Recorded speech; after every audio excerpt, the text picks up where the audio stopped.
This is Daily Armenia, CivilNet's daily news digest. Here's what's making news in Armenia today.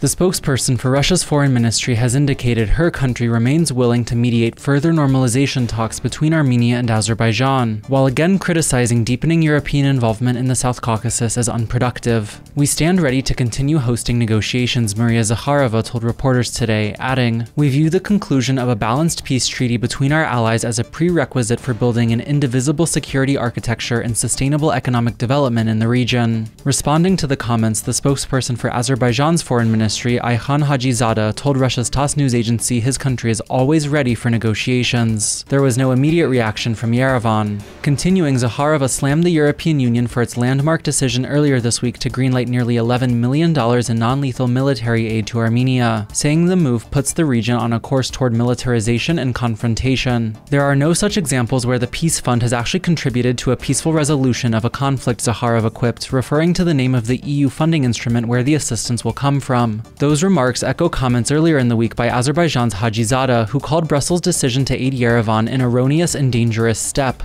"Such actions by the EU are unilateral and biased and are a manifestation of the policy of creating dividing lines in the region," Hajizada said in a press release. In sharp contrast, a string of senior Armenian officials welcomed the EU's move, with Foreign Minister Ararat Mirzoyan calling it a very important milestone in Yerevan's relations with Brussels. Since the 2020 Nagorno-Karabakh war, Armenia's ties with Russia, its traditional security guarantor, have frayed significantly, as anger and frustration have mounted in Yerevan over what is seen as Moscow's unwillingness or inability to honor its security obligations in the region. Meanwhile, relations with the European Union and United States have warmed notably.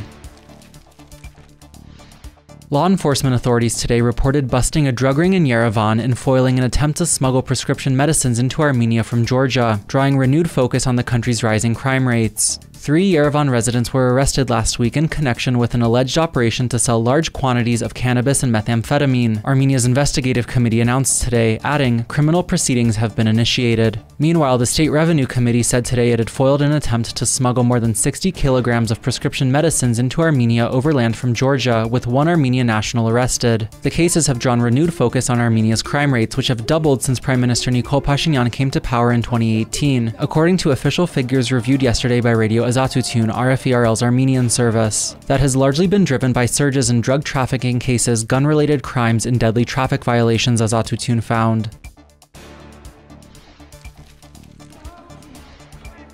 You can also take a look at all of CivilNet's latest exclusive English-language coverage. Our reporters this week spoke with members of Yerevan's large Russian émigré community about the thorny issue of language education for school-aged children, as well as with Armenian environmental activists demanding this year's United Nations Climate Summit be moved out of Azerbaijan. We also sat down with staff at the Yerevan-based Women's Support Center, a leading nonprofit that helps shape Armenia's landmark new domestic violence legislation, and with employees at Armenian Public Radio who are on the front lines of efforts to preserve and digitize the history of 20th century Armenian jazz music. You can find all of those stories up now on our website at civilnet.am.